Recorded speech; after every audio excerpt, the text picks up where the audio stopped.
तो दोस्तों आज का हमारा ये वीडियो प्लांट टैक्सोनॉमी टर्मिनोलॉजी से जुड़ा हुआ 7th पार्ट है।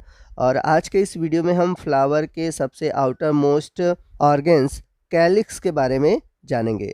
तो आज के इस वीडियो में हम जानेंगे कि कैलिक्स होता क्या है, कैलिक्स में किस तरह के कोइजन होते हैं, इसका ड्यूरेशन कैसा होता है और इसमें किस तरह के मॉडिफिकेशन पाए जाते हैं, और साथ ही साथ हम कैलिक्स के फंक्शन के बारे में जानेंगे।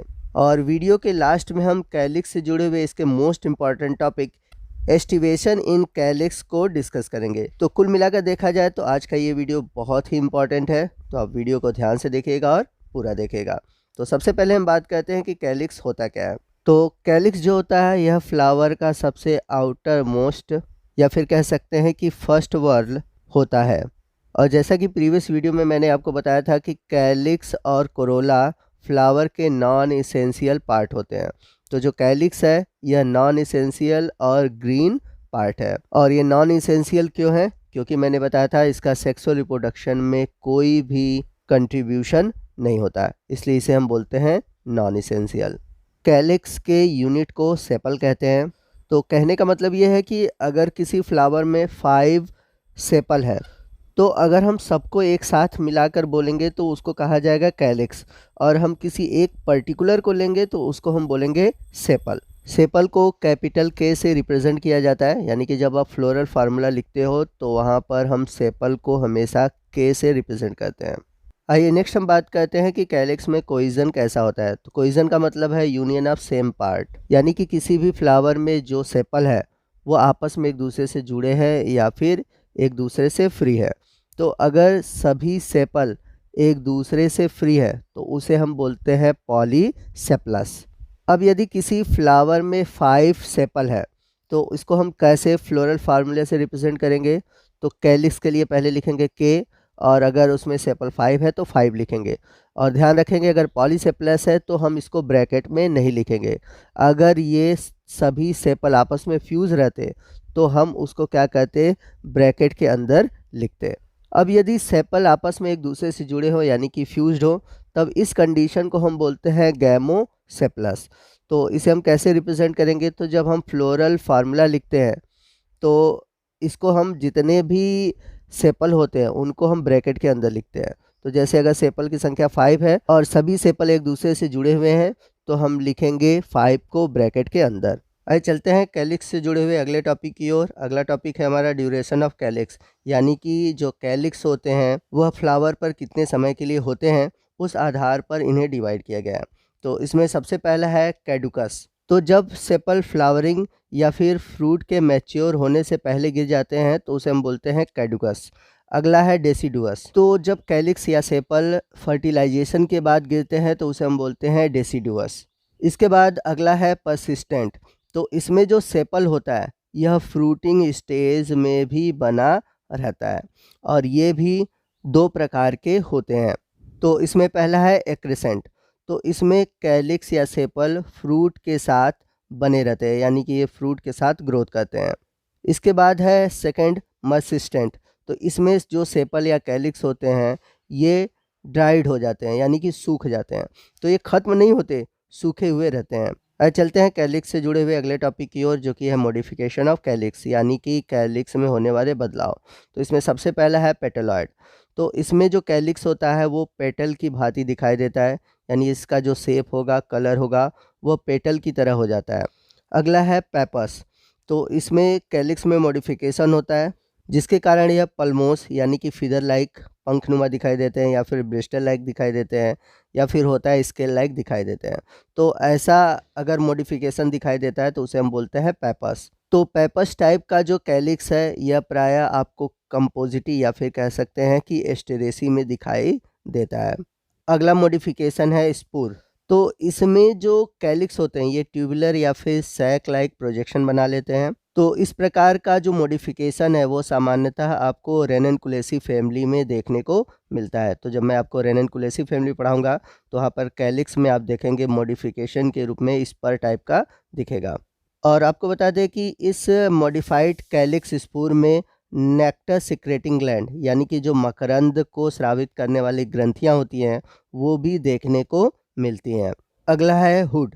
तो इसमें जो सेपल का पोस्टीरियर पार्ट होता है वो बड़ा हो जाता है और हुड लाइक स्ट्रक्चर बनाता है। तो इस तरह का सेपल आपको एकोनिटम में देखने को मिलता है। इसके बाद अगला है वाटर कैलिक्स। तो इसमें जो कैलिक्स होता है ये पाउच लाइक स्ट्रक्चर बना लेता है। ये फ्लोरल बड के चारों तरफ बनाता है और जब ये पाउच लाइक होता है तो इसमें पानी इकट्ठा होता है, जिसके कारण जो फ्लोरल बड है वह सूखता नहीं है। अगला टाइप है स्पाइन। इस प्रकार के मॉडिफिकेशन में जो कैलिक्स होते हैं वो कांटेनुमा संरचना में बदल जाते हैं, जैसा कि आप ट्रैपा यानी कि सिंघाड़े में देखे होंगे, आपको कांटेनुमा संरचना दिखाई देती है। वो कांटेनुमा संरचना होती है कैलिक्स, जो कि उसका मॉडिफाइड रूप है। आइए चलते हैं कैलिक्स से जुड़े एक इम्पॉर्टेंट टॉपिक की ओर, जो कि है एस्टिवेशन।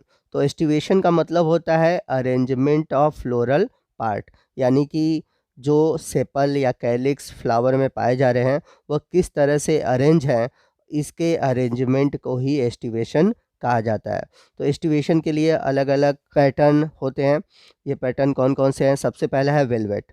तो वेलवेट क्या होता है? Sepals meeting by the edge without overlapping, यानी कि इसमें जो सेपल होते हैं वह किनारों पर एक दूसरे से मिलते हैं लेकिन एक दूसरे पर ओवरलैप नहीं करते, जैसा कि आप यहाँ पर डायग्राम में देख सकते हैं।